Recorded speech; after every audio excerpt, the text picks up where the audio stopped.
Chers apprenants, bienvenue dans cette vidéo. Alors, aujourd'hui, nous allons voir comment utiliser le plugin iText pour exporter un tableau, les éléments, pour exporter les données à partir d'une base de données et les remplir sous forme de tableau sur un PDF. Nous sommes en train de continuer notre formation dans laquelle nous sommes amenés à créer une application en 5 jours. Aujourd'hui, donc, nous devons voir comment imprimer, n'est-ce pas? Nous sommes au jour numéro 6. Comment imprimer la liste des élèves? Pas les informations, la liste des élèves. C'est ce que nous devons faire aujourd'hui. Nous allons directement entrer dans notre classe élève là. Et nous allons créer une autre méthode que nous allons appeler public. Nous allons directement la créer. Public void print élève. Et là, c'est avec S à la fin parce que c'est pour imprimer plusieurs élèves. Pareil, comme nous avons fait l'autre fonction ici en haut, il faut reprendre les mêmes éléments et les imprimer. Alors là, je ne vois pas l'importance, n'est-ce pas, de reprendre à zéro. Nous allons simplement faire le copier-coller. Pour ceux qui n'ont pas compris comment ça se passait, vous devez revoir les anciennes vidéos pour comprendre. Nous allons copier tout le code et on va simplement changer certaines parties. Nous allons copier tout le code. Et ce qui nous intéresse ici, nous allons imprimer toujours dans le document, dans le dossier document. Nous allons changer le nom du fichier ici. On va simplement dire la liste des élèves. Liste des élèves. Sans S, liste des élèves. Et par la suite, qu'est-ce que nous pouvons changer ici? Déjà, on peut créer une couleur ici. On peut créer une base color, base color.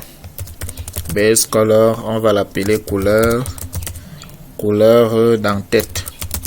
La couleur de l'en-tête de notre tableau parce que nous voulons que notre tableau ait une couleur différente au niveau de l'en-tête. Égal à new base color. On va lui donner des valeurs. On va lui donner la valeur de 155. 221 et puis on va donner 247. Voilà la couleur que nous voulons. Et là, on essaye de faire l'importation. Je vois comme si il y a un problème là. Créer une méthode base color. Oui, on va résoudre ça. On va résoudre ça, c'est pas un problème. Nous allons continuer.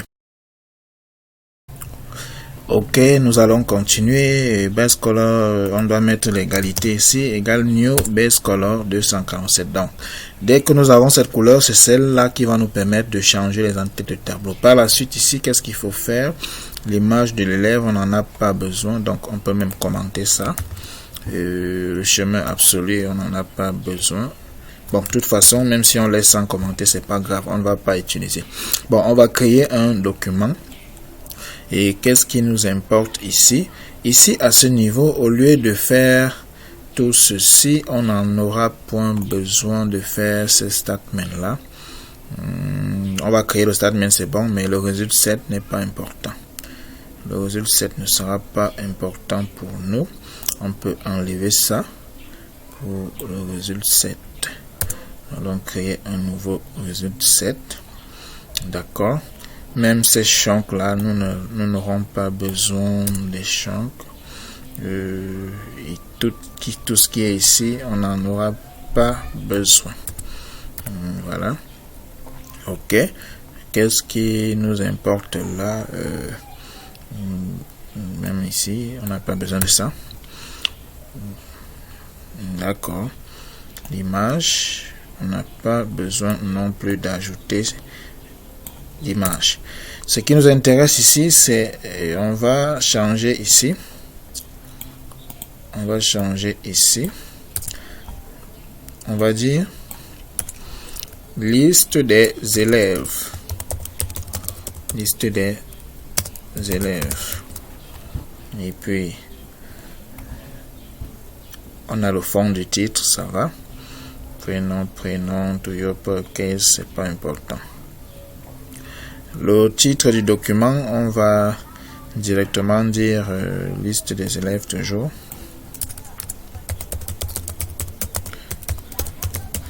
liste des élèves. Et là, on va effacer tout ceci.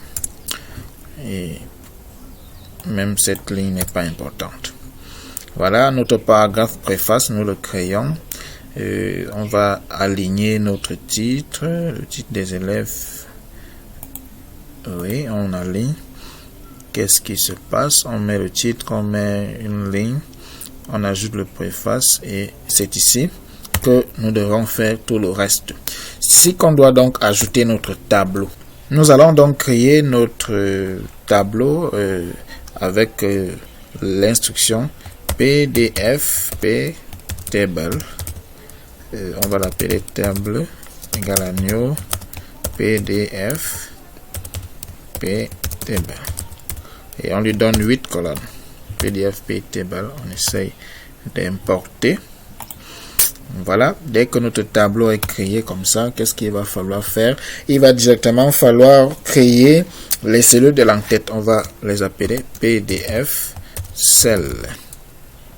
PDF cell, on va créer cette cellule, on va appeler C1 égale à new PDF cell. Et notre cellule doit directement avoir quelque chose là. On va lui donner new phrase. On va lui ajouter une phrase qui correspond à son nom. Nous allons appeler cela matricule. Voilà. Les importations. On va importer phrase. On importe encore PDF cell. Apparemment c'est PDF P cell. D'accord.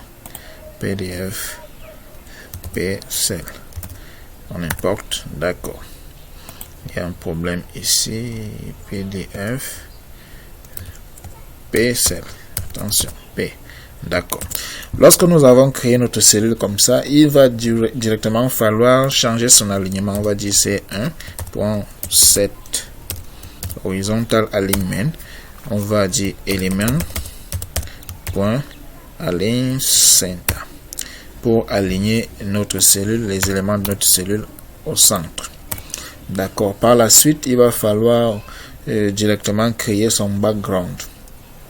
C'est 1.set background color, la couleur d'entête directement.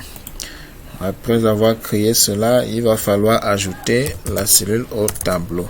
Table.add cell, on met notre cellule C1. Add cell C1. Pareillement, pour créer les autres cellules, ça c'est la cellule, je vais dire ça correspond ici à la colonne du matricule. Nous allons donc insérer les autres cellules. On va directement utiliser notre élément C1 encore égal à new PDF P cell new phrase. New phrase. Après le matricule, c'est le nom. Matricule nom, oui. Là, on met le point virgule. Qu'est-ce qui ne va pas? PDF, il y a C minuscule que j'ai utilisé. D'accord, on continue. Là, on va encore dire la même chose. C'est 1.7. C'est pas important. On va simplement faire le copier-coller là. Un copier-coller, c'est la même chose. Ok. On fait la même chose. On change juste le nom de la phrase. Après le nom, c'est prénom. Prénom. Après le prénom, c'est attention. Après le prénom, on peut prendre la date de naissance. Après le nom, après avoir mis le prénom, on peut mettre la date de naissance. Date de naissance. Attention. Date de naissance. On ajoute encore et par la suite, on peut, au lieu de date de naissance, on met lieu de naissance. Lieu de naissance.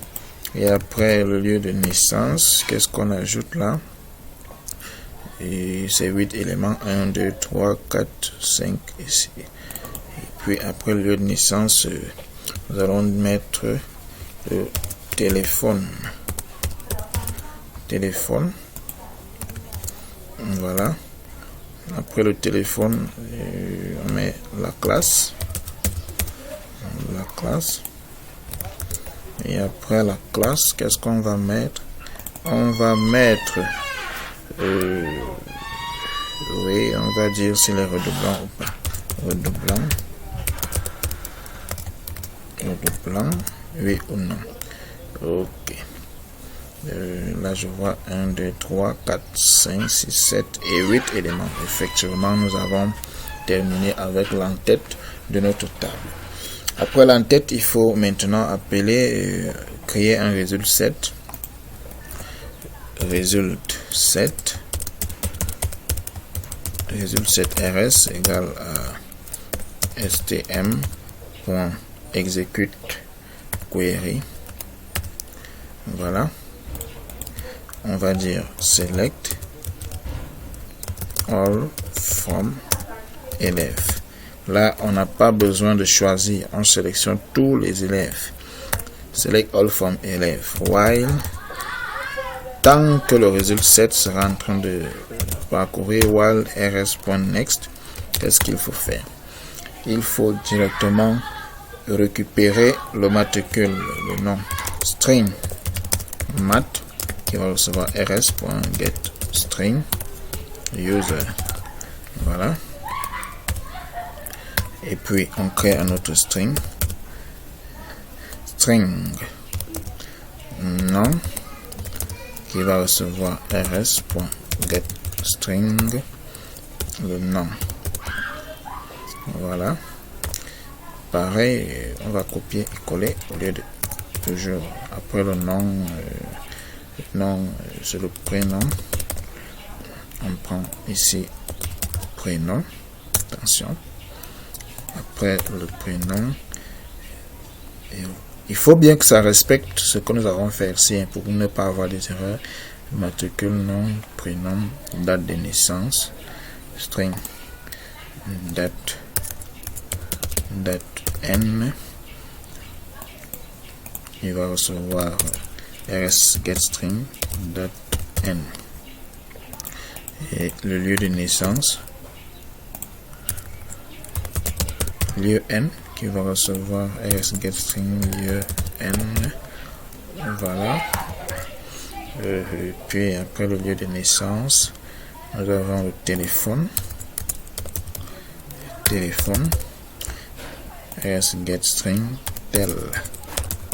D'accord. La suite, après le téléphone, nous avons la classe rs.getString classe. Voilà. Et après la classe, nous avons là c'est un entier, donc c'est mieux de prendre ça sous forme de string red qui va recevoir string point value of. On va prendre donc le rs.getInt rs.getInt et redoublant. Voilà. On va effacer ceci. Voilà. Dès que nous avons ça sous forme de string, qu'est-ce qu'il faut faire? Il faut directement insérer dans la table, dans notre tableau. D'accord. Et puis on va faire table.add cell. On met mat d'abord. Add cell mat. Après le matricule, on ajoute quoi? Le nom. Après le nom, on ajoute le prénom. Après le prénom, on ajoute directement la date n. Après la date n, on ajoute le lieu n.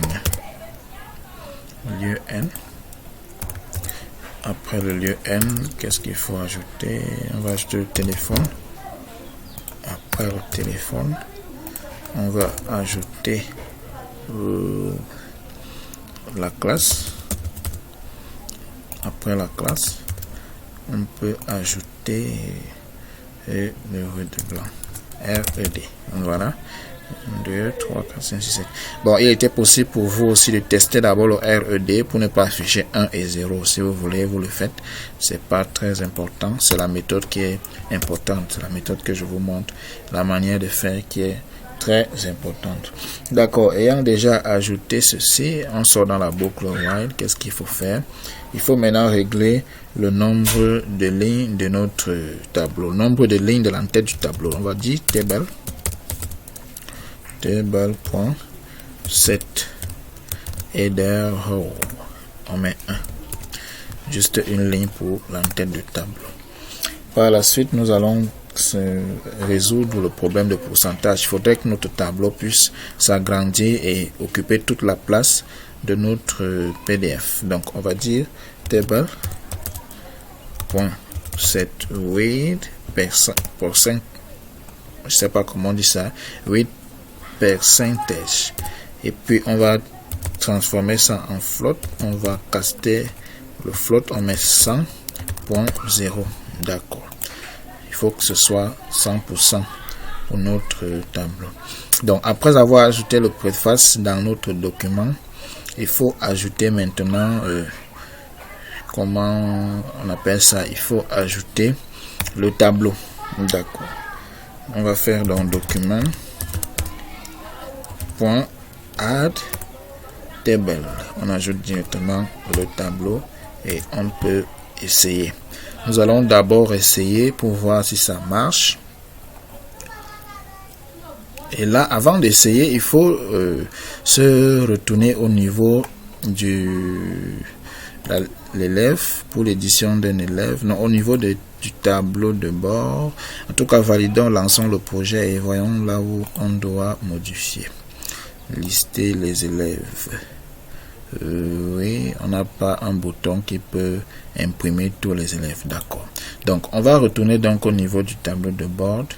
Le tableau de bord de l'administrateur. On va table admin, au niveau du table.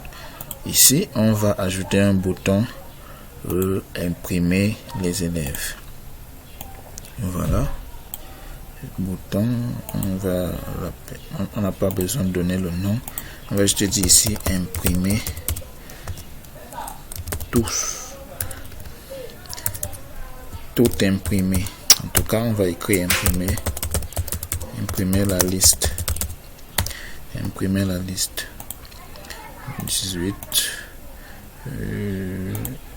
Blanc ici. Et là, on va mettre cette couleur. Voilà. Qu'est-ce qui va donc se passer? On va double-cliquer pour lui donner une valeur. Ici, il faudrait d'abord tester s'il y a exactement les élèves dans la base de données. S'il n'y a pas les élèves, alors on ne peut pas imprimer. S'il y a des élèves, on peut imprimer. Donc, on va encore appeler BD égale à new BD.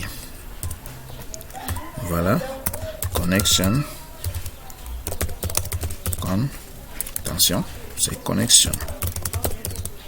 Qui va recevoir bd.getConnection. Attention. Voilà. On importe. Et là, on va créer un statement. Statement stm égale à con.create statement. On importe le statement et on met try catch. D'accord. D'accord. Maintenant, on va créer un résultat set rs qui va stm.execute query. On va voir, on importe d'abord le résultat set execute query. On va sélectionner select étoile from élève. C'est simple. Voilà. On va dire if rs.next. Ça veut dire que si on a trouvé, qu'est-ce qui va se passer? Il va falloir créer, il va falloir imprimer tous les élèves. Élève égale à new élève. Voilà, on va lui mettre une chaîne vide parce qu'en fait, il s'agit d'imprimer tous les élèves. Donc, on n'a pas besoin d'imprimer un seul élève. Sinon, on devait mettre un nom d'utilisateur. On va donc dire e.print élève avec S. D'accord. Alors, s'il n'y a pas d'élève, else, c'est là qu'on va créer notre bouton info. Bouton info. BIL new bouton info new JFrame on lui donne true. Voilà, on va importer JFrame, on va dire bi.pan.set background color red, c'est bon. bi.titre.set texte erreur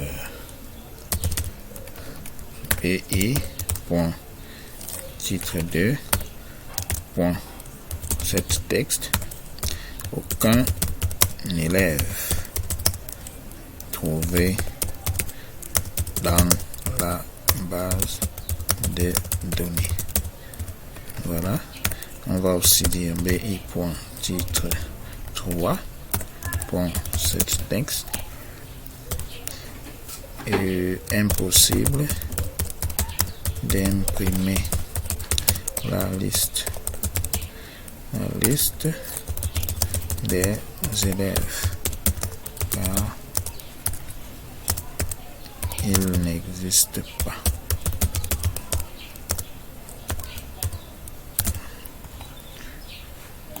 Il n'existe pas. Il n'y a aucun élève. Impossible d'imprimer. D'accord. On va donc lancer. Ici, on dit imprimer la liste. On dit, voulez-vous ouvrir le fichier? On ouvre et on voit, d'accord, là nous avons la liste des élèves bien imprimés. Là, vous remarquez avec moi qu'il y a quelques petits problèmes là. Nous avons quelques petits problèmes dans la liste des élèves. C'est pas mauvais, mais on a déjà imprimé, on peut déjà imprimer quelque chose, c'est très bien. On peut juste aller modifier encore à quel niveau de notre fichier là, on peut modifier quelque chose là. Ici, lorsqu'on ajoute, on peut ajouter ici dans le document, on peut ajouter un nouveau paragraphe, un paragraphe vide. Un nouveau paragraphe vide pour pallier ce problème. On peut dire document encore point add, on ajoute la ligne, notre ligne simplement, et essayons encore imprimer la liste. Donc il y a un problème, le processus ne peut pas, oui d'accord, tout simplement parce que notre fichier est ouvert ici par, on va fermer, on relance, on lance l'impression et d'accord. Vous voyez, donc nous avons une liste des élèves très bien, nickel. Donc cette formation, elle est très importante pour vous et je pense qu'elle est terminée. Vous voyez que il est possible de faire de très grandes choses avec Java. Et bien, nous avions un léger problème. On a oublié quelque chose, une petite chose, un petit détail là, c'est que lorsque l'élève se connecte, il doit aussi être capable d'imprimer ses informations à partir de ce bouton là. Donc pour que l'élève imprime ses informations, on n'a qu'à faire un double clic ici et on vient ici et on va encore appeler élève égale à new élève avec son matricule, son user v simplement. Alors là on va dire e.print élève simplement. Donc lorsque l'élève se connecte, il doit aussi être capable d'imprimer ces informations. Alors nous allons essayer. Je vais d'abord fermer ce qu'on a eu à imprimer ici. On ferme, on lance le programme, on se connecte en tant qu'élève, on va se connecter avec les informations de H22 et ici on dit élève, on se connecte, on clique ici et vous voyez il peut imprimer ces informations. H22 peut imprimer ces informations sans problème. D'accord. Ce que je vais donc faire pour un dernier test de cette application, c'est que nous allons ajouter une liste d'élèves et on va voir comment on va pouvoir les imprimer. Nous allons relancer. Je vais me connecter en tant qu'administrateur et j'irai là au niveau pas la liste des admins, au niveau de la liste de l'ajout des élèves. On va ajouter les élèves, on va ajouter math 1, math 001. On va mettre son nom, on va dire, on va l'appeler Benda, un truc comme ça. Prénom Charlie, et la suite, date de naissance, on va mettre 10/10/2000, c'est pas important. Notre but c'est de voir là où comment est-ce que le document va sortir. Il est né où, on va mettre à Bomban, et par la suite son téléphone, on met plus 237 656 506 et un numéro comme ça. Et sa classe, on va son nom c'est 6e, sa classe c'est la 6e E2 et il n'est pas redoublant, on l'ajoute. D'accord. On va ajouter un autre, on va appeler ça math 002. Nom des élèves Banda et Banda Z, et son prénom Armand, et puis il est né où? Il est né à Yaoundé. Il est né à Yaoundé. Son téléphone plus 237.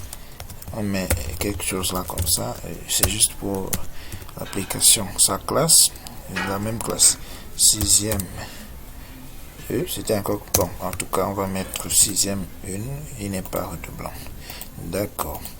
On va donc ajouter encore un autre élève là, math 003. Matricule 003. Nom de l'élève, on va l'appeler Bekele, et son prénom c'est James. Bekele James. Le suivant, on va mettre son numéro plus 237 et quelque chose comme ça. Et par la suite, sa classe, on va mettre terminal A4. Non, c'est la terminale D. Il n'est pas redoublant. Le suivant, on va mettre math 004. Et lui, on va l'appeler un truc comme Medao. Et la suite, Orlus, bon, un truc Medao Charlie, oui, Charlie. Et la même date de naissance. Téléphone, pareil, on écrit du n'importe quoi. Le but c'est de voir un peu le résultat. Classe terminal D. Oui. On enregistre. On va enregistrer encore un autre élève là, math 005. Et on va appeler, ça doit être aussi une fille. Hein. C'est vrai qu'on n'a pas géré. Bon. C'est vrai qu'on n'a pas géré les sexes, mais c'est pas grave, vous pouvez facilement le faire. Nous allons l'appeler Passeli. Oui, par la suite, son téléphone, on va mettre du n'importe quoi là, comme ça. Et là, sa classe terminale est toujours non. Et par la suite, on peut mettre encore un matricule, math 006, c'est 5 ou c'est 6, c'est pas grave. Son nom, on va l'appeler Ovambe, et puis là, on met même Gaël, un truc comme ça. Bon, Ovambe Yannick, voilà. Il est né à Yaoundé, et téléphone, pareil, 237, on met du n'importe quoi, classe terminale D. Ok, on va encore ajouter un dernier élève, nous allons appeler Math 009, son Math 08 si on veut. Son nom, on peut même mettre n'importe quoi là, on peut mettre Kabylie, et le prénom Christian. Là, il est né, on peut mettre qu'il est né à Batouri. Son téléphone plus 237, mais voilà, c'est vrai que c'est pas vraiment le téléphone. Terminal D, redoublant non. Voilà. Là, nous avons pu insérer plusieurs élèves. Essayons d'imprimer la liste et on voit un peu le nombre d'élèves que nous avons. Vous voyez donc que notre fichier PDF est rempli d'un ensemble d'élèves avec toutes leurs informations. Ceux qui sont nés à Bertoua, Cameroun, ils sont nés à Tok, à Bomban, Yaoundé, Batouri et tout ça. D'accord. Je crois que là, vous avez compris ce qu'il fallait comprendre.